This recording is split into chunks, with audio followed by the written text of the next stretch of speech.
तो दोस्तों बहुत बहुत स्वागत है आपका अपने YouTube channel education planet by Arya में। दोस्तों इस वीडियो में हम देखने वाले हैं एक्सरसाइज 6.5 क्लास 10th का है, त्रिभुज चैप्टर चल रहा है, उसी का क्वेश्चन नंबर 15 देखेंगे। क्वेश्चन नंबर 15 बहुत ही ईजी है, बहुत ही प्यारे तरीके से समझेंगे दोस्तों।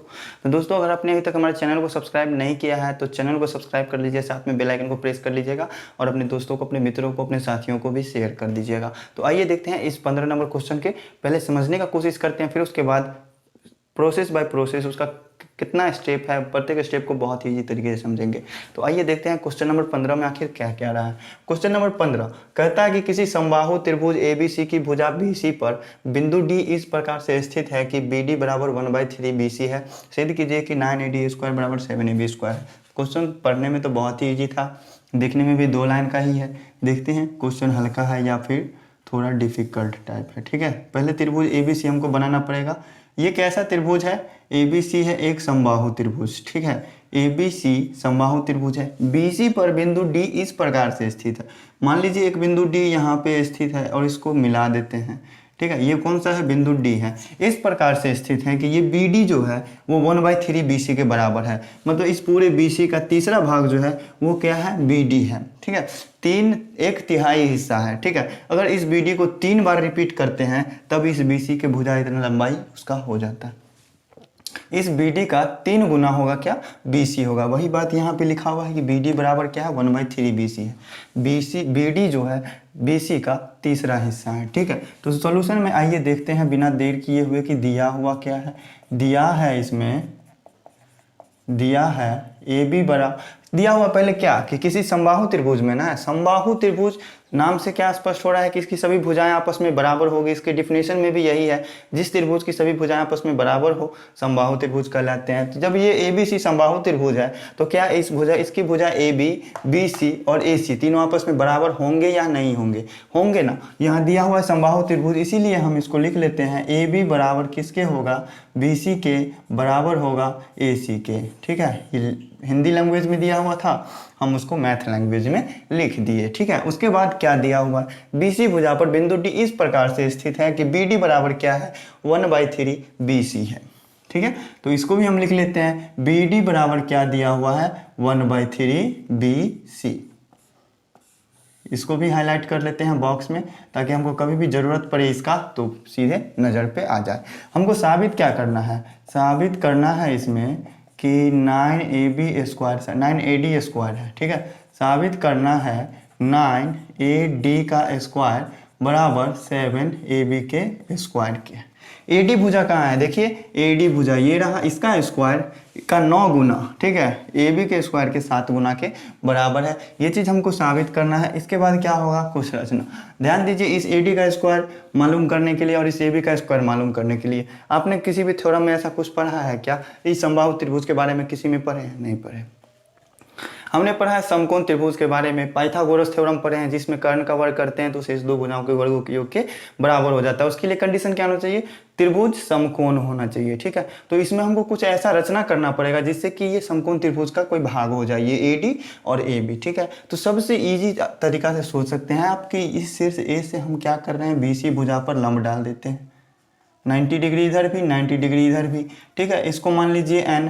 तो अब क्या हो रहा है? दोनों तरफ इसके दोनों जो भुजा साबित करना हमको, AD भुजा और AB भुजा, इस दोनों जो है ये समकोण त्रिभुज का हिस्सा बन रहा है। ठीक है, ये समकोण त्रिभुज AND का हिस्सा बन रहा है, ये AD, और समकोण त्रिभुज ANB का हिस्सा बन रहा है, ये AB। अब आसानी से साबित कर सकते हैं। ठीक है, तो रचना में हम क्या किए हैं? रचना में AN लंब लिए हैं किस पे? BC पर खींचा, AN लंब BC खींचा गया। ये चीज़ किए हैं हम रचना। ठीक है, अब आएंगे सीधे प्रमाण में। बस इतना ही स्टेप होता है किसी भी थ्योरम को प्रूव करने के लिए, किसी भी क्वेश्चन को प्रूव करने के लिए। इससे ज़्यादा स्टेप नहीं हो सकते हैं किसी भी थ्योरम को और किसी भी क्वेश्चन को प्रूव करने के लिए। हाईएस्ट 5 स्टेप हो सकते हैं। पहला तो गिवन, मतलब दिया हुआ है क्या। दूसरा हमको साबित क्या करना है वो लिखना पड़ेगा। तीसरा, अगर उसको प्रूव करने के लिए अगर हमें रचना की आवश्यकता है, कुछ अपना मन से उसमें कंस्ट्रक्शन करने की आवश्यकता है तो करते हैं उसमें कुछ कंस्ट्रक्शन। ठीक है, उसके बाद चलते हैं प्रमाण में और लास्ट में क्या हो जाता है? प्रूव्ड। बस यही 5 स्टेप हैं। ठीक है, तो देखिए इसमें त्रिभुज, पहले ध्यान दीजिए कि दिया हुआ क्या है। प्रमाण में लिख लेंगे पहले कि ये BD बराबर क्या है? 1/3 BC है। ये कहाँ से हुआ? ये था अपना गिवन। कहाँ से था, गिवन या फिर दिया हुआ है, ठीक है, ये था गिवन। और देखिए बी डी बराबर 1/3 बी सी, बी डी बराबर 1/3 बी सी तो ज्ञात है। और मान लीजिए हम ए बी स्क्वायर को खोजने चले, ठीक है, तो समकोण त्रिभुज हमको किस में चलना पड़ेगा, ए बी एन में। उसमें कर्ण का वर्ग होगा शेष दो भुजाओं की वर्ग के बराबर। हमको बी डी मालूम है और ये बी एन भुजा नहीं मालूम है। तो देखिए हम इस समकोण त्रिभुज में, आपने एक थ्योरम पढ़ा है ना, क्लास 9th में पढ़ना था, 10th क्लास के नहीं है, उसमें अपने पढ़ा होगा समबाहु त्रिभुज के किसी भी शीर्ष से सामने वाली भुजा पर लंब डाला जाता है तो वो सामने वाली भुजा को समद्विभाजित करती है। आसान भाषा में आप समझ सकते हैं कि इस पर लंब डाले हैं तो इस दोनों भुजा, इस सामने वाली भुजा को क्या करेगा, आधा आधा बांटेगा। जितना ये बी एन होगा उतना ही ये सी एन होगा, ठीक है। अगर इस बी एन का दोगुना करते हैं तो हमको पूरा बी सी मिल जाएगा। इसी बात को अगर हम मैथमेटिकली टर्म पे लिखें तो इस तरह से लिख सकते हैं कि बी एन अपना किसके बराबर होगा, 1/2 बी सी के बराबर होगा। ये हमने कहाँ से लिखा, ये लिखा हमने रचना से। रचना से कैसे हुआ, चूंकि हम ए एन जो है लंब बी सी पर रचना में न खींचे थे, गिवन तो था नहीं, ठीक है, इसीलिए हम लिख दिए कि इस बी एन जो होगा, ये बी एन भुजा जो होगा इस बी सी का आधा होगा, ये बी एन जो होगा इस बी सी का आधा होगा, मतलब 1/2, 1/2 मतलब हाफ, हाफ मीन्स आधा, ठीक है। तो देखिए अब यहाँ से हमको बी डी और बी एन का वैल्यू मालूम चल गया। तो देखिए क्या हम इस डी एन भुजा को मालूम कि अगर चलिए इस छोटे वाले त्रिभुज में, तो क्या हम इस डी एन भुजा को मालूम करेंगे, ए एन डी एन और ए बी, इस भुजा के एस्पेक्ट में चलते हैं तो ए बी स्क्वायर हो जाएगा बराबर डी एन स्क्वायर प्लस ए एन स्क्वायर हो जाता है, ठीक है। और लेकिन हमको यहाँ पर ज्ञात करना होगा पहले डी एन, ठीक है। तो डी एन बराबर हम क्या लिख सकते हैं, डी एन बराबर क्या लिख सकते हैं, B N minus B D, इस तरह से लिखा जा सकता है। इस पूरे बी एन भुजा जो है, इस डी एन भुजा, इस छोटे वाले भुजा को क्या करेंगे, इस बी एन में से अगर इस बी डी को माइनस कर लेते हैं तो क्या हमें ये छोटा वाला मालूम चल जाएगा या नहीं मालूम चल जाएगा, चल जाएगा मालूम, ठीक है। तो ये भी हो गया अपना, इसको मान लीजिए आप इक्वेशन 3rd मान लीजिए, ठीक है, इसको इक्वेशन 2nd मान लीजिए, इसको इक्वेशन 1st मान लीजिए, ताकि बाद में अगर कभी यूज़ होता है तो वहाँ पर आसानी से हम लिख सकते हैं समीकरण 1 से, समीकरण 2 से या 3 से, ठीक है। देखिए अब चलना होगा हमको, किस चीज़ के खोज में निकले हैं हम, ए डी स्क्वायर और ए बी स्क्वायर के खोज में, ठीक है। तो पहले हम ए डी स्क्वायर को खोजते हैं। ए डी स्क्वायर को खोजने के लिए हमको किस त्रिभुज में चलना पड़ेगा, समकोण त्रिभुज में ही चलना पड़ेगा। तो समकोण त्रिभुज ए एन डी में चलते हैं, ठीक है। अब लिखेंगे, अब किस में, समकोण त्रिभुज, समकोण त्रिभुज ए एन डी में। समकोण त्रिभुज ए एन डी में अगर हमको ए डी का स्क्वायर चाहिए, ए डी का स्क्वायर, तो वो किसके बराबर हो जाएगा, a n square plus d N square के बराबर होगा, ठीक है। इसको इक्वेशन 4 मान लीजिए। पुनः दोबारा चलेंगे, अब ए बी स्क्वायर को खोजना है तो किस में चलेंगे, समकोण त्रिभुज, समकोण त्रिभुज किस में, ए बी एन में, ए बी एन में चलेंगे तो उसमें हमको मिल जाएगा क्या, ए बी स्क्वायर। समकोण त्रिभुज ए बी एन में, इसमें क्या हो जाएगा, ए बी का स्क्वायर बराबर होगा किसके, बी एन के स्क्वायर प्लस ए एन के स्क्वायर के, ठीक है। यहाँ तक में कोई प्रॉब्लम नहीं है। अब देखिए ध्यान दीजिए, इस छोटे वाले त्रिभुज में ए एन का जो स्क्वायर होगा, क्या इस बड़े वाले कर्ण के स्क्वायर में से इस भुजा के स्क्वायर को घटाने पे ये ए एन स्क्वायर आएगा या नहीं आएगा, आएगा। तो इस ए एन के स्क्वायर को हम लिख सकते हैं कर्ण का स्क्वायर माइनस आधार का स्क्वायर, तो ये लंब का स्क्वायर हमको मिल जाएगा पाइथागोरस प्रमेय से ही। मतलब इस दोनों छोटी भुजा के स्क्वायर को जोड़ने पे हमको इस ए डी भुजा का स्क्वायर मिल रहा है, तो हम ए एन का स्क्वायर हमको चाहिए, तो इस कर्ण के स्क्वायर में से इस आधार का स्क्वायर को घटा लेंगे तो हमको नहीं मिल जाएगा क्या, तो ये हो जाएगा ए बी स्क्वायर बराबर ए एन की जगह पे हम क्या लिखेंगे, A D square minus D N square. ये बी एन स्क्वायर है तो इसको रहने देते हैं, बी एन स्क्वायर है, इसको हम ए एन स्क्वायर को हम क्या लिख सकते हैं, ए एन स्क्वायर को हम लिख सकते हैं ए डी का स्क्वायर माइनस डी एन का स्क्वायर। यहाँ तक में कोई प्रॉब्लम नहीं है, ठीक है। तो देखिए अब यहाँ से हमको किस किस चीज़ का वैल्यू मालूम है, बी एन का मालूम है और ये बी डी का मालूम है। बी डी और बी एन इसमें है भी नहीं, डी एन है, डी एन है, डी एन का वैल्यू यहाँ से पता चलेगा B N minus B D, ठीक है। तो देखिए यहाँ क्या था, डी एन बराबर क्या आया था, B N minus B D आया था। बी एन और बी डी दोनों का वैल्यू हमें पता था, ठीक है। तो यहाँ से हम बी एन की जगह पे क्या रखेंगे, बी सी बाई 2 1/2 BC का मतलब क्या हुआ, BC/2, और माइनस है तो माइनस दे दिया हमने। और इस BD के वैल्यू कितना है, 1/3 BC, इसको हम BC/3 लिख सकते हैं। यहाँ तक में कोई प्रॉब्लम नहीं। इस दोनों का LCM लेंगे तो नीचे में क्या आ जाएगा 6, ऊपर में आएगा 3 BC और -2 BC। ठीक है, तो ये हो जाएगा 3 BC -2 BC, घटाने पे क्या हो जाएगा BC/6। ये किस चीज़ का वैल्यू आया, BC/6, BC/6 वैल्यू आया इस DN का। ठीक है, इस DN का वैल्यू आया BC/6। ठीक, हमको BN का वैल्यू क्या आया, DN का वैल्यू आया BC/6, DN का वैल्यू BC/6 आ गया। और AD और BN, AD और BN, ठीक है, BN बराबर क्या है 1/2 BC है। ठीक है, देखिए ध्यान दीजिए, AB² बराबर BN का वैल्यू क्या है 1/2 BC, मतलब इसको लिख सकते हैं हम BC/2 का होल स्क्वायर प्लस AD हमको नहीं पता है, AD का कहीं भी कोई निशान नहीं है, चर्चा नहीं है, तो AD के स्क्वायर को रहने देते हैं। और DN का स्क्वायर, DN अपना किसके बराबर है, BC/6 के, DN अपना आ गया किसके बराबर, BC/6 के बराबर। इसका स्क्वायर कर लिया हमने। इसके आगे का सॉल्यूशन करेंगे तो समझेंगे बहुत ही प्यारे तरीके से। तो ये हो जाएगा AB², AD² है ना, इसका कोई भी भाग, कोई भी स्क्वायर नहीं हुआ है, इसका कुछ भी हमको पता नहीं है, तो इसको पहले लिख लेते हैं। और इस BC का स्क्वायर कितना हो जाएगा, प्लस ये हो जाएगा BC² बट्टा 2 दूनी 4 और माइनस ये क्या हो जाएगा BC का स्क्वायर BC² और बट्टा 6 का स्क्वायर कितना हो जाएगा 36।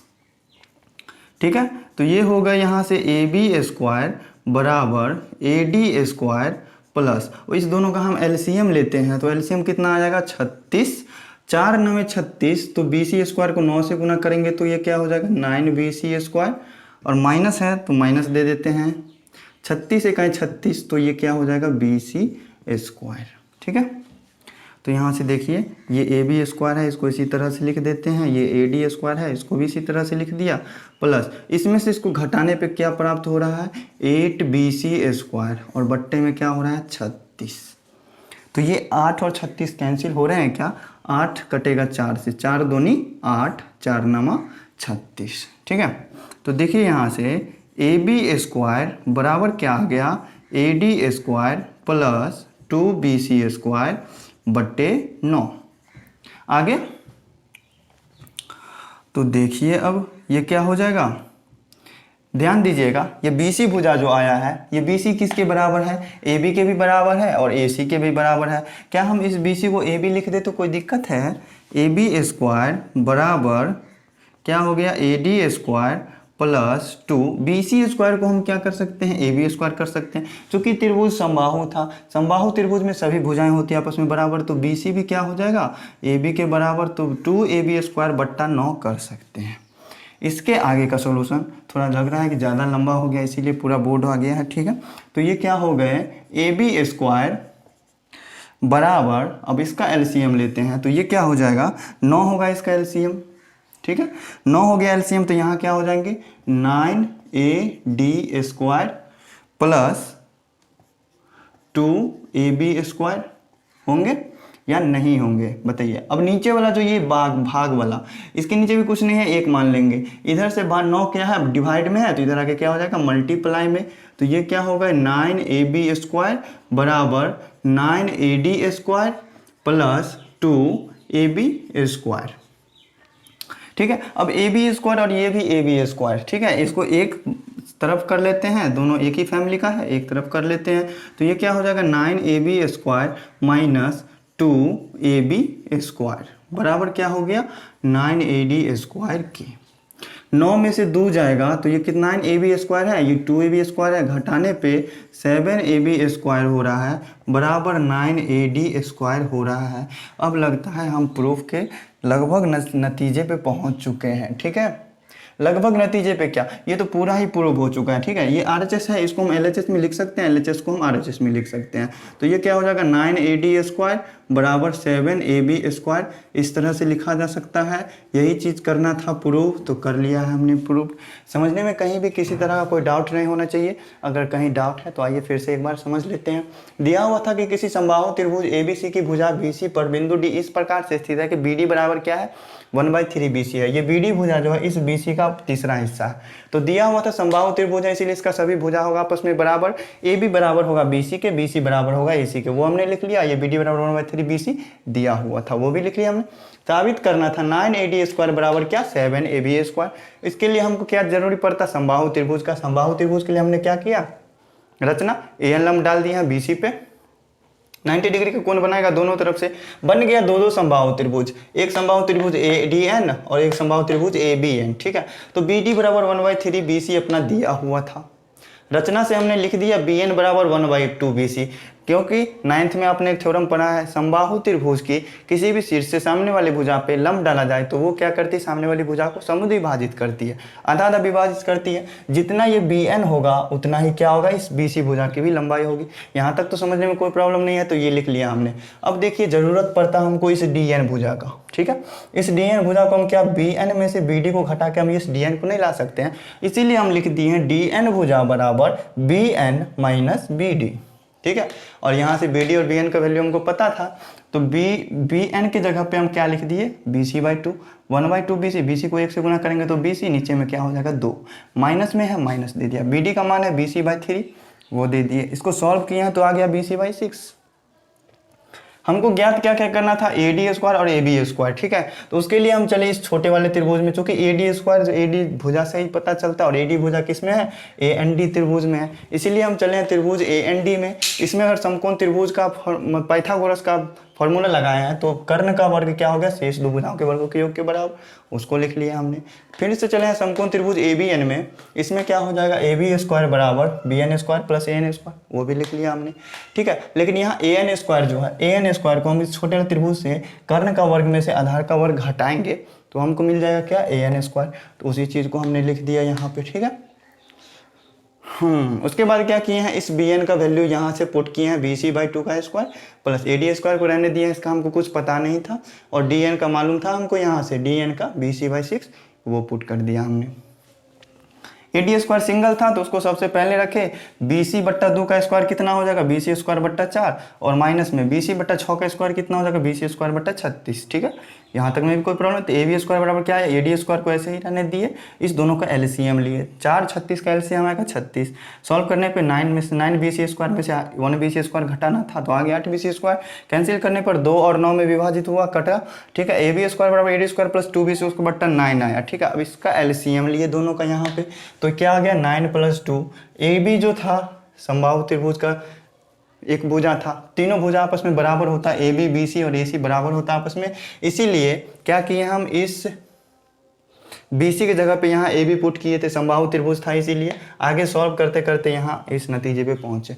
तो दोस्तों समझने में कहीं भी किसी तरह का डाउट नहीं होना चाहिए। अगर किसी तरह का डाउट अभी भी है कमेंट करके जरूर बताइए। वीडियो अच्छी लगी तो वीडियो को लाइक कीजिए, चैनल पे नए हो तो चैनल को सब्सक्राइब कीजिए, और साथ में अपने मित्रों को शेयर करना बिल्कुल भी नहीं भूलिए। तो चलिए दोस्तों, फिर मिलते हैं अगली वीडियो में, समझेंगे आगे के सॉल्यूशंस को बड़े ही प्यारे तरीके से। Thank you.